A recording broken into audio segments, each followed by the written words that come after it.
You ever come home and instantly regret every life choice that led you right into the nightmare you're walking into? Yeah, that was me last Thursday. I opened the door to our fourth floor apartment, the one I share with 3 other people, and immediately, bam, a weird, unidentifiable smell just slapped me in the face. Like, imagine if a gym locker room in a science experiment had a really bad baby. That was the aroma greeting me. And no matter how much my brain tried to logically place the scent, it was completely alien, like nothing I'd smelled before. I sighed, juggling my backpack and groceries, and glanced down the hall. Our place isn't huge, but it's usually homey enough.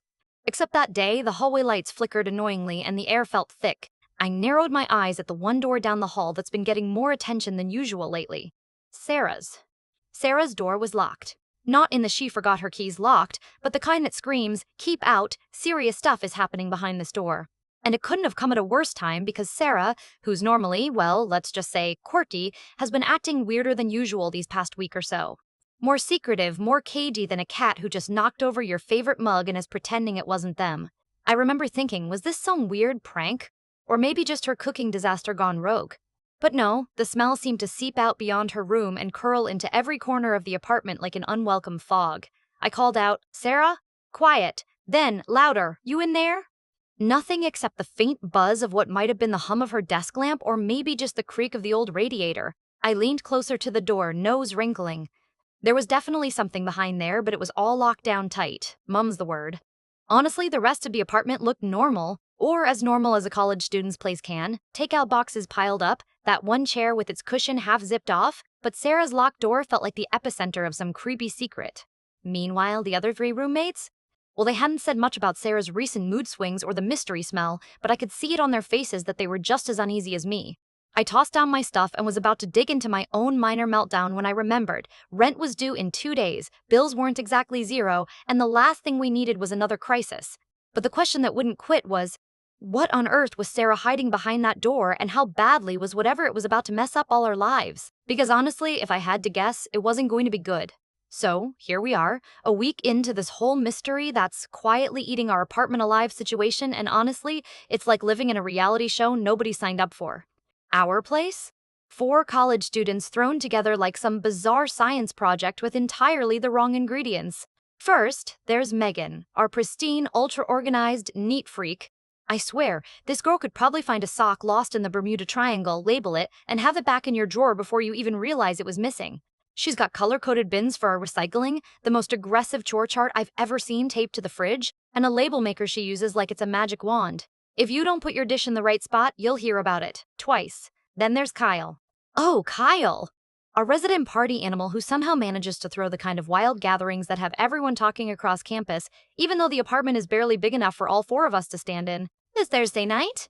That meant shots, loud music, and enough spilled beer to inspire a disaster movie. He's charming, hilarious, and yes, the reason our landlord keeps calling our landlord insurance company a little too often. And hiding in the corner of all this chaos is James, our quiet guy. Seriously mysterious. We know he's majoring in something insanely complicated because he talks to himself in a language that sounds like a mix between Latin and Klingon. He keeps to himself, locks his door more than Sara does, and when he does speak, it's like he's solving a riddle. No one really knows much about him, but he's dependable in that quietly scary way. Like the calm before a storm, or maybe just the calm before Kyle throws another party. And then, well, there's me. The one trying to hold this whole circus together without losing my mind or wearing a permanent scowl. My attempts to keep the peace? Let's just say they have a limited shelf life. The tension was thick. And not just because of the mystery smell, but because bills were rolling in quicker than we could pay them and chores were being sneakily undone right after being done. Megan was ready to pull her hair out over the messiness and the lack of responsibility from the rest of us, especially Kyle, who forgot to pay his share of rent again. Surprise, surprise. Sara?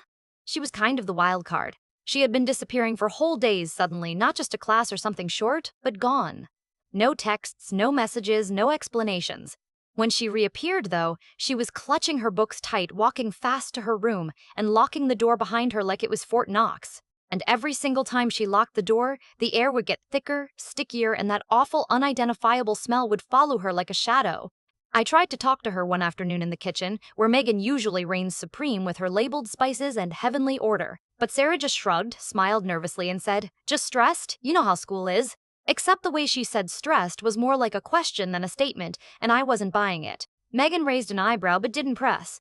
Meanwhile, Kyle was juggling apologies for missing rent with enthusiastic plans for the biggest party this semester. Like his calendar was a magic eraser for growing debts or chore neglect. Megan was furious, but as usual, only let it fester beneath her calm exterior, which only made group dinners tenser than a soap opera finale. James? He stayed in the background as usual, but I noticed his eyes scanning the hallway when Sara disappeared, like he was keeping tabs on something none of us dared ask about. The quiet guy suddenly seemed less mysterious and more like an observer locked in his own silent investigation.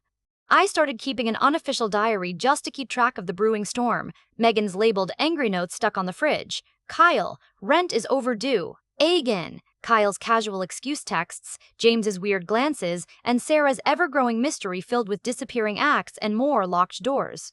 And then the smell got worse. Like not just gross college apartment, worse, but full on someone's hiding something that's definitely not laundry. Worse. It seeped into the couch, clung to the curtains, and even invaded Megan's pristine labels, which somehow made it feel like the smell was mocking our entire sense of order. One evening, I found myself standing in the hallway again, the air heavy and Sarah's door firmly shut when Megan marched out of her room, waving a fresh cleaning schedule and shooting daggers at Kyle. Seriously, if we don't get our act together, we're going to be kicked out by next month. She hissed, voice low but vicious. Kyle rubbed the back of his neck. Look, I'm trying here. The party was a one-time thing, kinda. Megan shot a look that could curdle milk. That's what you said last time. I just sighed, wishing for a magic remote to hit pause on this chaos, because honestly, I was starting to fear that whatever Sara was hiding wasn't just going to stink up the apartment. It felt like it was about to blow up the whole fragile ecosystem we'd built, whatever that meant for all of us. And if that wasn't enough, I caught James looking at Sarah's door one night with a strange intensity. He pulled out his phone, typed something quickly, then put it away like it was a secret he hadn't decided whether to share yet. So here we were, 4 roommates on the edge of losing it literally and figuratively. Bills unpaid, chores ignored, trust fraying fast, and a mysterious smell thickening the tension. The question wasn't just what Sara was hiding anymore, but how much longer any of us could survive living in this powder keg without someone lighting the fuse. It started with the noises. One night, long after Kyle's latest party had finally evaporated into an exhausted silence filled with empty cans and broken dreams, I was on my way to brush my teeth. The hallway was thick with that awful smell, but the apartment was otherwise quiet. Except, wait, what was that? A low thud, something scraping, a muffled clink coming from behind Sarah's door. I froze, heart thumping louder than a cheap disco beat, and pressed my ear closer. Nothing else. Just that strange, unsettling background hum, like something alive moving just out of sight. The next day, hopeful that it was just me imagining things, or the ghost of last week's pizza, I mentioned it to Megan while she was mid-battle with the recycling bins. You mean the weird sounds from Sarah's room? She said, wiping her hands dramatically on her perfectly folded dish towel. Yeah, and the smell, it's gotten worse, I added, trying not to sound like a crazy person. Megan's eyes narrowed. It's like she's hiding something. I'm telling you, it's not just stress. Kyle rolled in, hands in pockets, trying to look nonchalant but failing. Look, can we not start another witch hunt? Sarah's got her stuff, we've got ours. But James, who had been quietly reading in the corner, suddenly looked up. His expression was unreadable, but something in his calmness shifted. I saw a delivery guy walk into that apartment yesterday, he said finally, voice low. What? Megan and I said at the same time. James shrugged. Middle of the day, carried a large, heavy box. Didn't say much. Didn't leave for a while. This just keeps getting weirder, Megan muttered, her neat freak instincts kicking into overdrive. That night, the weird visitor came back. I was leaning against the hallway wall, waiting for the inevitable stench to hit bottom, when I saw it, a curt-looking man with a box under one arm standing just outside Sarah's door. I blinked. What on earth? He knocked once. Nothing. Twice. Sarah's door remained locked. Got your package, he called softly, but there was no answer. He didn't linger long, just left the box by the door and vanished down the stairs. Curiosity overwhelmed me, and before I could stop myself, I peeked under the cracked edge of Sarah's door. The box was big, rectangular, sealed tight with heavy tape, and, weirdly, there was a faint smell wafting off it that kind of resembled that unholy mix that had been tormenting our noses. I stepped back quickly. This was getting beyond what I signed up for. By this point, tension had knotted our little group into awkward silence, each of us picking sides or just trying not to breathe too deep.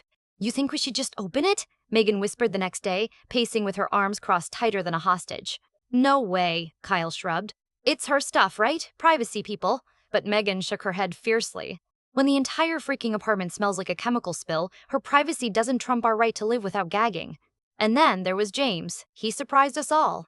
"I know what's in the box," he said, voice calm but edged with something I couldn't place. Concern? Fear? Both? You could hear the collective intake of breath. "What do you mean?" I asked, suddenly interested in this quiet ghost who usually stayed a step removed from the drama. He looked down for a moment, then back up. "Sarah's been dealing with something that needs to be locked away. Not just locked up hidden, that smell? It's from the materials she's using, biohazard level almost." Megan nearly dropped her color-coded chore list. Kyle just whistled, which, considering his party track record, felt like a proper, "Whoa! Wait, biohazard? What exactly is she doing?" I breathed into my hands, half in disbelief. James hesitated, then said, "She's trying to grow something, I don't know what. It's not legal or safe, but she swore me to silence, said it was her last shot to keep scholarship money." That stopped us cold.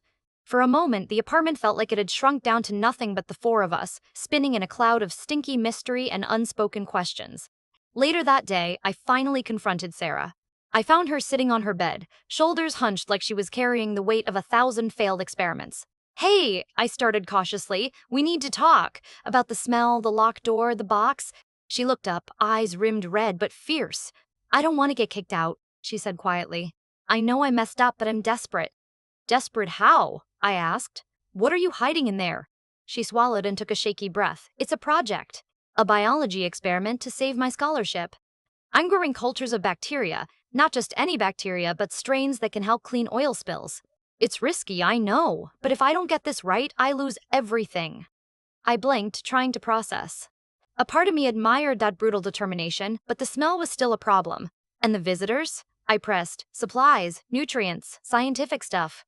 "I couldn't tell you before because if word got out, I'd be kicked out of school," she said, voice cracking. "But the smell? The risk to the apartment? The silence?" I couldn't help the frustration bleeding into my voice. She nodded, shame and resolve blending on her face. "I'm sorry." The confrontation hanging between us was awkward and heavy, but at least it was something real. That night, we gathered for an emergency house meeting, the air thick not just with the mystery smell, but with questions, fears, and unmet expectations. Megan was ready to enact the cleaning quarantine strategy. Kyle was still calculating damage control for the landlord. James was quietly trying to mediate. But the truth was clear. Our fragile balance was shattered. "You can't just keep us in the dark while turning the apartment into a science war zone," Megan snapped. Kyle folded his arms, nodding. "We all have to live here, Sara. We need a plan." James stepped forward, voice steady. "If this project is as important as she says, we have to work together. But it has to be safe for all of us."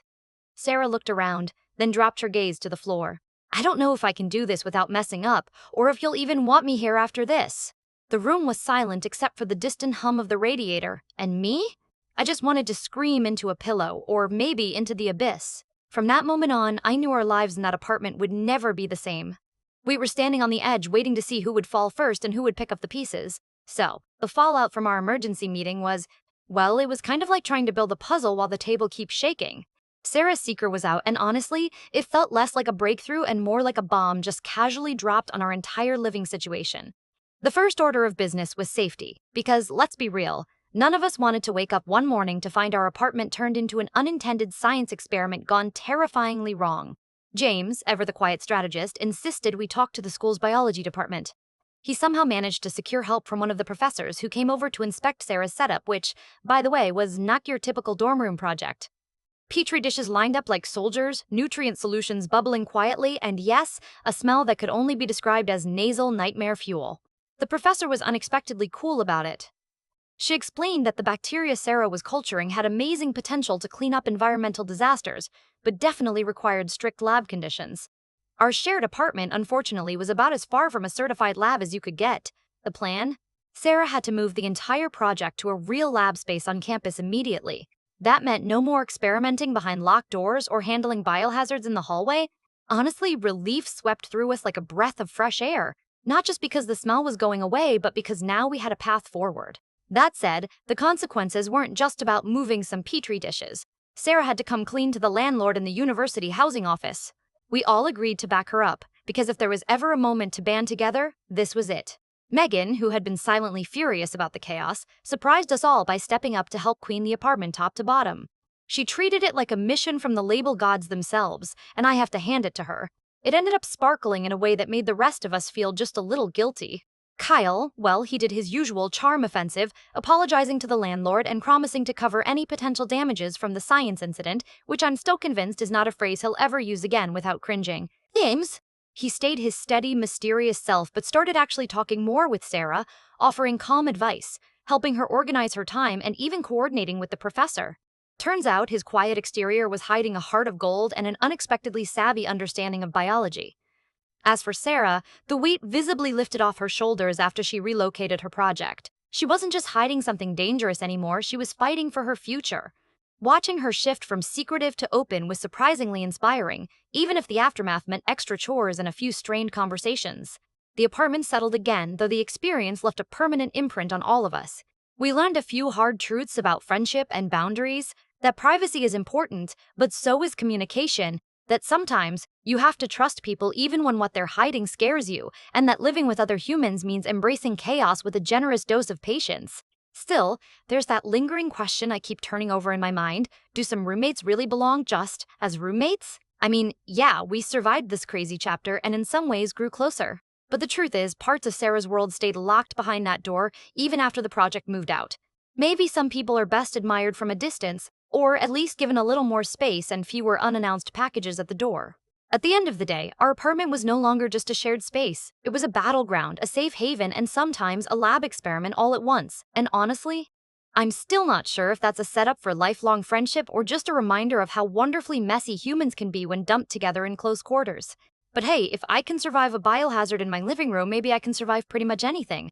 At least that's what I keep telling myself.